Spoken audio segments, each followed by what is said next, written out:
அனைவருக்கும் வணக்கம். வாழ்க வளமுடன். இன்றைக்கி நம்ம கிச்சனில் பீர்க்கங்காய் தோல் வச்சு எப்படி சூப்பராக சட்னி செய்யலான்றதை பார்க்கலாம் வாங்க. அதுக்கு முன்னாடி நம்ம பீர்க்கங்காயில் என்னென்ன பெனிஃபிட்ஸ் இருக்குன்றதை பார்க்கலாம். பீர்க்கங்காய் மெயினாக வெயிட் லாஸ் பண்ணணும்னு நினைக்கிறவங்க அதிகமாக எடுத்துக்கோங்க. இதில் 92% வாட்டர் கண்டென்ட் இருக்குது. பீர்க்கங்காய் ரத்தத்தை சுத்தம் பண்ணும். ஸ்கின் டிசீஸ்க்கெலாம் ரொம்ப ரொம்ப நல்லது. அல்சருக்கு நல்லது. அப்புறம் கண்ணுக்கு ரொம்ப ரொம்ப நல்லது. சுகர் பேஷண்ட்லாம் எடுத்துக்கோங்க. சுகரை ரொம்ப கண்ட்ரோலாக வச்சுருக்கோம். அப்புறம் மஞ்சக்காமலை இருக்கவங்களுக்கும் ரொம்ப ரொம்ப நல்லது. இதில் நிறைய ஹெல்த் பெனிஃபிட்ஸ் இருக்குது. அவாய்ட் பண்ணாமல் கண்டிப்பாக பீர்க்கங்காய் கிடைக்கும் போதெல்லாம் நீங்கள் சமைச்சு சாப்பிடுங்க. இப்போ நம்ம தோலை வேஸ்ட் பண்ணாமல் அதில் எப்படி நம்ம சட்னி செய்யலான்றதை பார்க்கலாம் வாங்க. ஒரு பேன் எடுத்துக்கலாம். இதில் 1 டேபிள் ஸ்பூன் ஆயில் சேர்த்துக்கோங்க. ஆயில் நல்லா சூடானதுக்கப்புறம் 1 டேபிள் ஸ்பூன் உளுந்தம்பருப்பு, 1 டேபிள் ஸ்பூன் கடலைப்பருப்பு சேர்த்துக்கலாம். அடுப்பு லோ ஃப்ளேமில் வச்சுக்கோங்க. இப்போ இது கொஞ்சம் கலர் சேஞ்ச் ஆகி வரட்டும். நல்லா மிக்ஸ் பண்ணி விடுங்க. அப்போ தான் ஈவனாக கொஞ்சம் ஃப்ரை ஆகி வரும். இல்லைன்னா அங்கங்கே ஒரு மாதிரி கலர் சேஞ்ச் ஆகிட்டு அங்கங்கே வேகாமல் இருக்கும். இதில் 4 வரமிளகாய் சேர்த்துருக்கேன். நான் 2 பேர் சாப்பிட்ற அளவுக்கு தான் சட்னி செய்கிறேன். நீங்கள் எத்தனை பேருக்கு செய்கிறீங்களோ அவ்வளோ குவான்டிட்டி நீங்கள் செக் பண்ணி போட்டுக்கோங்க. இப்போ இதில் பெரிய வெங்காயம் நீட்டமாக கட் பண்ணி வச்சுருக்கேன். அதையும் சேர்த்துக்கலாம். இப்போ இதை நல்லா மிக்ஸ் பண்ணி விடுங்க.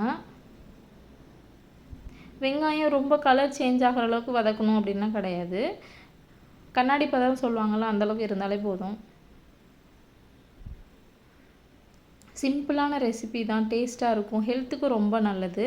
நான் பீர்க்கங்காய் சமைச்சிட்டு தோலை எடுத்து வச்சுருந்தேன். நீங்கள் தோல் செய்கிற கட்டரை இருந்தால் அதில் எடுத்துக்கோங்க. நான் கத்தியில் தான் எடுத்தேன். அதை நல்லா குட்டியாக சாப் பண்ணி எடுத்துக்கிறேன். அப்போ தான் சீக்கிரம் வெந்து வரும். ஒரு தக்காளி எடுத்திருக்கேன். நீங்கள் சின்ன தக்காளியாக இருந்தால் 2 எடுத்துக்கோங்க. பெருசாக இருந்தால் 1 எடுத்துக்கோங்க. இப்போ நான் இதில் தக்காளி சேர்த்துக்கிறேன்.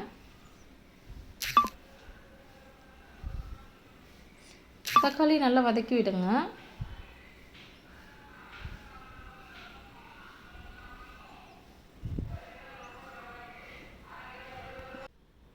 இதில் நம்ம தேவையான அளவு உப்பு சேர்த்துக்கலாம். தக்காளி ரொம்ப நேரம் போட்டு வதக்கணும் அப்படின்லாம் கிடையாது. தக்காளி போட்டு சும்மா 1 நிமிஷம் வதக்கிட்டு அடுத்து நம்ம கட் பண்ணி வச்சுருக்க பீர்க்கங்காய் தோல்லாம் சேர்த்துக்கலாம்.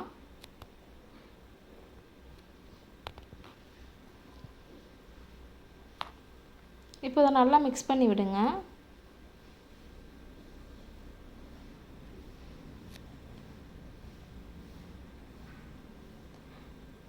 கண்டிப்பாக அந்த சட்னி ட்ரை பண்ணி பாருங்கள். ஹெல்த்துக்கெலாம் ரொம்ப நல்லது. வாசமாக இருக்கும். அந்த சாப்பிடும்போதே நீங்கள் 2 தோசை சாப்பிட்றீங்கன்னா எனக்கு எக்ஸ்ட்ரா சாப்பிட்ணுன்னு தோணும். ரொம்ப ஃபுல்ஃபில்லாக இருக்கும். சாப்பிட்ட திருப்தி இருக்கும் உங்களுக்கு. கண்டிப்பாக அந்த மாதிரி ட்ரை பண்ணி பாருங்கள். இப்போ அதை நல்லா வதக்கி விடுங்க. இந்தளவுக்கு சூப்பராக நல்லா வதக்குனதுக்கப்புறம் இதில் ஒரு கைப்பிடி அளவுக்கு தேங்காய் நான் கட் பண்ணி சேர்த்துருக்கேன். உங்கள்கிட்ட தேங்காய் துருவல் இருந்தாலும் நீங்கள் சேர்த்துக்கோங்க. இப்போ இதை நல்லா மிக்ஸ் பண்ணி விட்டுக்கலாம். சின்ன நெல்லிக்காய் சைஸ் அளவுக்கு புளி சேர்த்துருக்கேன்.